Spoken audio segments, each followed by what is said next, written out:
नवरात्रों के 9 दिन का पाठ। तीसरा दिन चंद्र घंटा। पिंडज प्रवरारूढ़ा चंड कोपास्त्र कैर्युता प्रसाद है तनुते महान चंद्र घंटे विश्रुता। माँ दुर्गा की तीसरी शक्ति का नाम चंद्र घंटा है। नवरात्र उपासना में तीसरे दिन इन्हीं के विग्रह का पूजन आराधना की जाती है। इनका स्वरूप परम शांतिदायक और कल्याणकारी है। इनके मस्तक का पूजन घंटे के आधार का चंद्र अर्धचंद्र है। इसी कारण इस देवी का नाम चंद्र घंटा पड़ा। इनके शरीर का रंग स्वर्ण के समान चमकीला है। इनका वाहन सिंह है। हमें चाहिए कि हम मन वचन कर्म और शरीर से शुद्ध होकर विधि विधान के अनुसार माँ चंद्र घंटा की शरण लेकर उनकी उपासना आराधना में तत्पर हों। इनकी उपासना में हम समस्त सांसारिक कष्टों से छूटकर सहज ही परम पद के अधिकारी बन सकते हैं।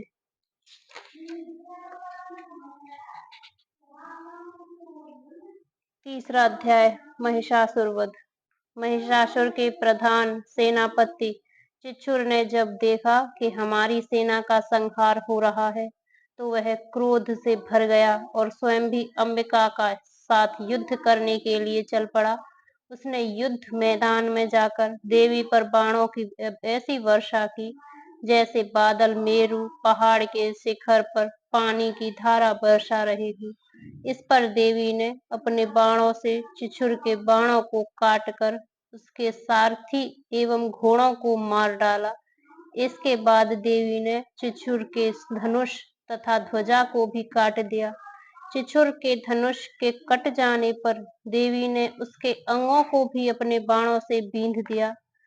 धनुष, रथ, घोड़ा और सारथी के नष्ट हो जाने पर चिछुर अपने हाथ में ढाल और तलवार लेकर भगवती देवी का वध करने के लिए आगे बढ़े। उसने तलवार से सिंह के मस्तक पर प्रहार करके बड़े वेग से उसने देवी की बाईं भुजा पर वार किया। वह तलवार जब देवी की बाईं भुजा पर पड़ी तब वह टूट गई। इस पर क्रोध से लाल नेत्र करके चिछुर ने अपने त्रिशूल से देवी पर वार किया। त्रिशूल आकाश मार्ग से गिरता हुआ सूर्य के समान प्रकाशमान दिखाई पड़ा। त्रिशूल को अपनी ओर आते देख देवी ने अपने त्रिशूल से चिछुर के त्रिशूल के 100 टुकड़े कर दिए और इसके साथ ही देवी के त्रिशूल ने चिछुर के प्राण भी हर लिए। इस प्रकार देवी ने चिछुर का अंत कर दिया। चिछुर के मरने पर देवताओं का शत्रु चामर दैत्य हाथी पर बैठकर देवी भगवती से युद्ध करने आया। उसने आते ही देवी पर शक्ति प्रहार किया। इस पर देवी ने अपनी हुंकार से शक्ति को निष्प्रभावी बना दिया। शक्ति को निष्प्रभावी होते देखकर चामर ने अत्यंत क्रोधित होकर अपना त्रिशूल देवी भगवती पर फेंका। देवी ने उस त्रिशूल के अपने बाण से टुकड़े टुकड़े कर डाले। इसके बाद देवी का वाहन सिंह उछलकर हाथी पर बैठ गया और चामर के मल युक्त करने लगा। सिंह ने चामर को हाथी पर से नीचे जमीन पर गिरा दिया। सिंह बड़े वेग से आकाश की ओर उछला और जब वह पृथ्वी पर वापस आया तो अपने पंजों से चामर का सिर धड़ से अलग कर दिया। क्रोधित देवी ने शिला और वृक्ष आदि की चोटों से उदग्र नामक राक्षस को मार डाला। उसके बाद कराल नामक राक्षस को अपने दांतों, मुक्कों और थप्पड़ों से मार डाला। अब देवी ने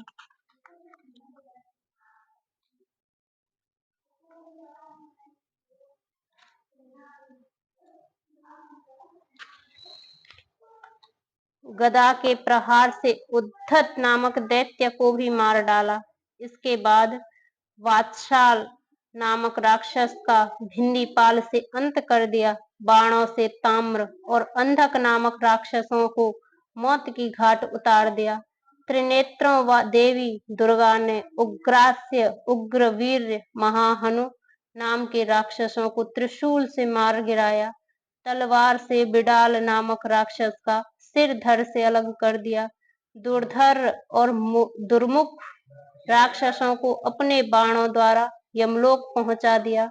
इस प्रकार जब महिषासुर ने देखा कि देवी ने मेरी सेना को यमलोक पहुंचा दिया है, तो वह भैंसे का रूप धारण कर देवी के गढ़ों को दुख पहुंचाने लगा। कुछ गढ़ों को मुंह के प्रहार से, कुछ गढ़ों को खुरों से, कुछ गढ़ों को पूंछ घुमाकर तथा कुछ गढ़ों को सींगों के प्रहार से चोट पहुंचाने लगा।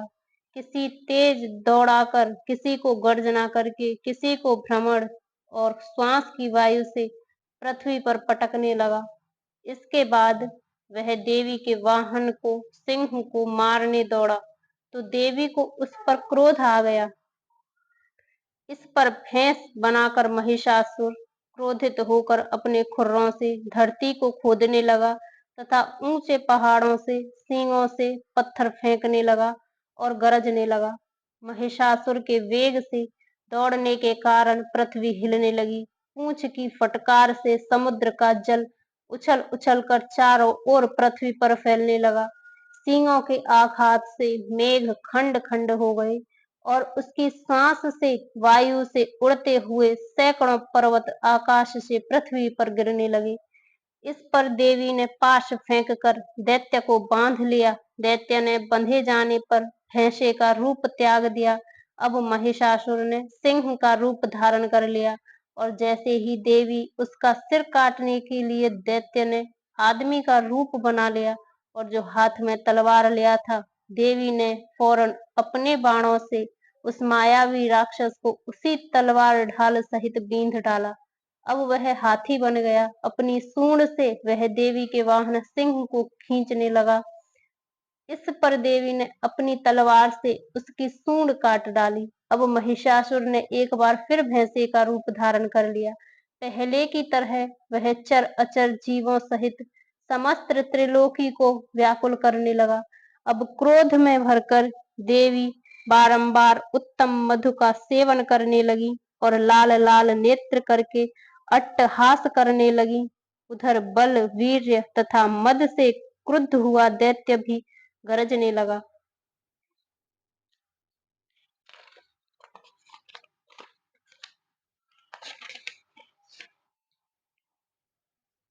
उसने अपने सींगों से पर्वत फेंकने शुरू कर दिए।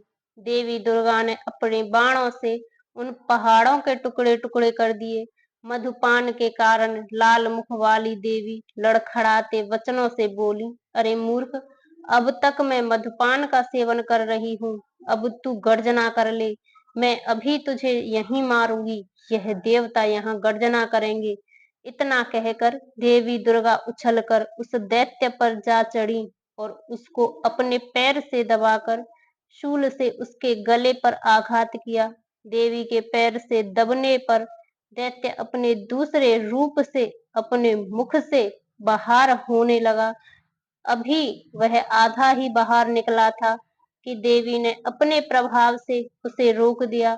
अब वह आधा निकला हुआ ही राक्षस युद्ध करने लगा, तो देवी ने तलवार से उसका सिर काट दिया। इस प्रकार राक्षस महिषासुर का अंत हो गया। महिषासुर के मारे जाने पर दैत्य सेना हाहाकार करने लगी। तब उस सारी सेना का भी देवी ने नाश कर दिया। इस पर सब देवता अत्यंत प्रसन्न हुए। ऋषियों, महर्षियों सहित समस्त देवता देवी की स्तुति करने लगे। गंधर्व राज गान करने लगे और अप्सराएं नृत्य करने लगी। नवरात्रों के 9 दिन का पाठ, चौथा अध्याय। देवताओं द्वारा देवी की स्तुति। ओम ऋषि बोले, देवी ने जब पराक्रमी दुरात्मा महिषासुर का वध कर दिया और राक्षसों की सेना को मार दिया, तो इंद्र आदि समस्त देवता अपना सिर और शरीर झुकाकर भगवती देवी की, दुर्गा की स्तुति करने लगे। जिस देवी ने अपनी शक्ति से यह जगत व्याप्त कर रखा है और जो समस्त देवताओं और महर्षियों की पूजनीय है, उस अंबिका को हम भक्ति पूर्वक वंदना करते हैं।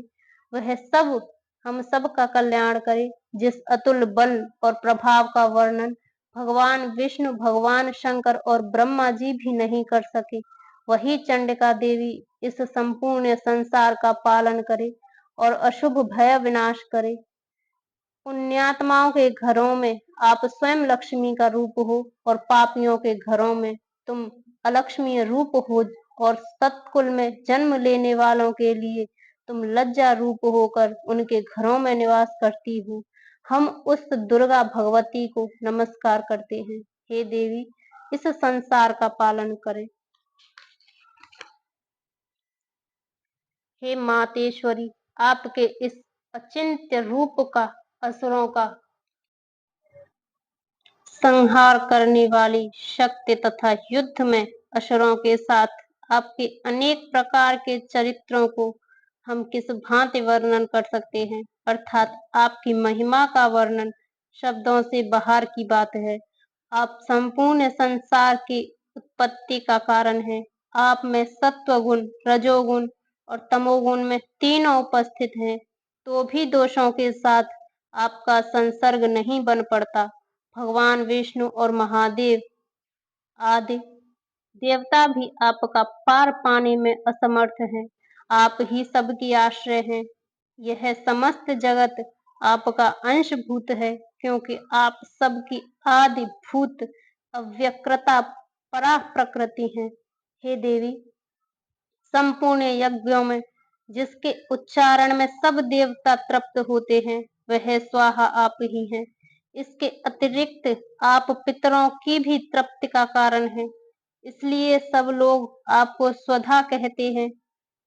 हे देवी, वह विद्या जो मोक्ष को देने वाली है, जो अचिंत्य महज्ञान स्वरूपा है, मोक्ष की इच्छा वाले मुनिजन जिसका अभ्यास करते हैं, वह तुम ही हो। हे देवी, तुम वाणी रूप हो, दोष रहित ऋग्वेद तथा यजुर्वेद की एवं उद्गीत और सुंदर पदों के पाठ वाले सामवेद की आश्रय रूप हो। तुम भगवती, तुम दुर्गा हो। इस संसार की उत्पत्ति एवं पालन के लिए तुम वार्ता के रूप में प्रकट हुई हो और तुम संपूर्ण विश्व की पीड़ा हरने वाली हो। हे देवी, जिससे समस्त शास्त्रों को जाना जाता है, वह मेधा शक्ति तुम ही हो और दुर्गम भवसागर के पार करने वाली नौका भी तुम ही हो। लक्ष्मी रूप से भगवान विष्णु के हृदय में निवास करने वाली और भगवान महादेव द्वारा सम्मानित गौरी देवी तुम ही हो। हे देवी, मंद मुस्कान वाले निर्मल पूर्ण चंद्र बिंब के समान और उत्तम स्वर्ण की मनोहारी कांति से कमनीय तुम्हारे मुख को देखकर भी महिषासुर क्रोध में भर गया। यह बड़े आश्चर्य की बात है। हे देवी, तुम्हारा यह मुख जब क्रोध से भर गया तो उदय काल के चंद्रमा की तरह लाल हो गया और तनी हुई भौहों के कारण आपका विकराल रूप हो गया। उसे देखकर भी महिषासुर के शीघ्र प्राण क्यों नहीं निकल गए? यह बड़े आश्चर्य की बात है। हे देवी, तुम हमारे कल्याण के लिए प्रसन्न होती हैं। आपके प्रसन्न होने से इस विश्व अभ्युदय होता है और जब आप क्रुद्ध हो जाती हैं तो कितने ही कुलों का सर्वनाश हो जाता है। यह हमें अभी अभी ज्ञात हुआ है, जब तुमने महिषासुर की विशाल सेना को देखते ही देखते मार गिराया।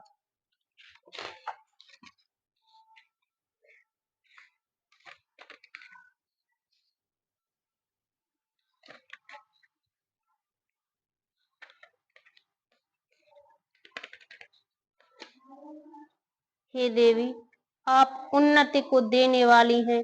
आप जिस पर प्रसन्न होती हैं, वे सभी जगह मान सम्मान पाते हैं। उन्हें ही धन और यश मिलता है। वे अपने धर्म का भी पालन करते हैं। वे ही रक्षित हैं। वे अपनी पत्नी, अपने बच्चों तथा संबंधियों के साथ प्रसन्न रहते हैं। हे देवी, आपकी कृपा से ही अत्यंत उद्यत पुण्यात्मा पुरुष अपने धर्म संबंधी कार्य प्रतिदिन निष्पाद करते हैं।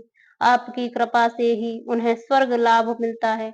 इसी कारण आप तीनों लोकों में फल देने वाली मानी जाती हैं। हे देवी दुर्गे, आपका स्मरण करने पर आप प्राणियों के भय हरण करने वाली हो।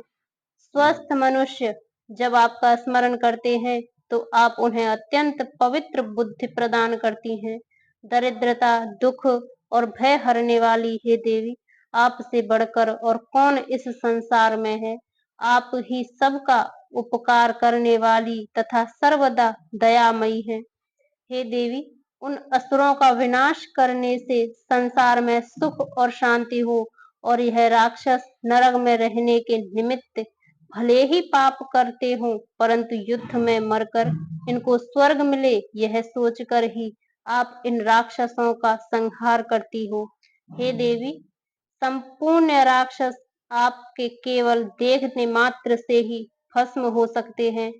फिर आपने अमोघ अस्त्रों शस्त्रों से इनका विनाश किया। इसका कारण यही था कि शस्त्र के प्रहार से राक्षसों को भी स्वर्ग प्राप्त हो जाए।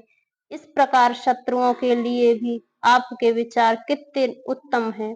हे देवी, आपकी तलवार की उग्र भुजा पुंज और त्रिशूल की चमक से उन राक्षसों की आंखें फूट जानी चाहिए थी, परंतु इसका भी एक प्रमुख कारण यही है कि चंद्रमा की किरण के सख्य आपका शीतल मुख उन्होंने देख लिया था। हे देवी, आपका शील स्वभाव दुराचारियों के दुष्ट स्वभाव को निवृत्त करने वाला है। आपका रूप अचिंतन्य है, उसकी तुलना किसी से नहीं की जा सकती। आपका पराक्रम तो देवताओं के पराक्रम को नष्ट करने वाले, राक्षसों के पराक्रम को नष्ट करने वाला है। इस प्रकार आप शत्रुओं पर भी दया करती रहती हैं। हे देवी, आपके इस पराक्रमी की बराबरी किसी से नहीं की जा सकती। शत्रुओं को भयभीत करने वाला आपका पराक्रम और सुंदर स्वभाव और किसी में नहीं है। हृदय में ममतामयी दया और युद्ध में कठोरता तीनों लोकों में आपसे बढ़कर किसी में नहीं है। हे देवी, युद्ध क्षेत्र में शत्रुओं को मारकर तुमने उन्हें स्वर्ग लोक में स्थान प्राप्त दिया। इस तरह आपने तीनों लोकों की रक्षा की है तथा उन उन्मत्त राक्षसों से जो हमें भय था उसको भी दूर किया है। आपको हमारा बारंबार नमस्कार है। हे देवी, त्रिशूल से हमारी रक्षा करो हे अम्बिके, तलवार से हमारी रक्षा करो हे घंटे की ध्वनि, और धनुष की टंकार से हमारी रक्षा करो हे देवी दुर्गा। चारों दिशाओं उत्तर दक्षिण पूर्व और पश्चिम में अपने त्रिशूल को घुमाकर हमारी रक्षा करो हे माता। तीनों लोकों में जो आपके सौम्य रूप हैं तथा असौम्य रूप हैं, उनसे हमारी रक्षा करो और इस पृथ्वी की भी रक्षा करो हे अंबिके। आपके हाथों में जो शंख, शूल और गदा आदि शस्त्र शोभायमान है, उनके द्वारा हमारी रक्षा करो। ऋषि बोले, इस प्रकार सब देवताओं ने जगत माता भगवती की स्तुति की और नंदन वन के पुष्पों तथा गंध अनुलेपनों द्वारा उनका पूजन किया। सभी देवताओं ने भक्ति पूर्वक दिव्य धूपों द्वारा अर्चना की, फिर प्रणाम करने लगे। तब देवी दुर्गा प्रसन्न होकर उन देवताओं से बोली, हे देवताओं, तुम सब लोग जिस वस्तु की अभिलाषा रखते हो मुझसे मांग लो। देवता बोले, भगवती ने हमारी सब इच्छाएं पूर्ण कर दी, अब हमें कुछ नहीं चाहिए। हमारा शत्रु महिषासुर मार गया है। हे महेश्वरी, इतने पर भी यदि आप हमें कुछ वर देना चाहती हैं, तो जब जब हम आपको स्मरण करें तब तब आप दर्शन देकर हम लोगों के महान संकट दूर कर दिया करें।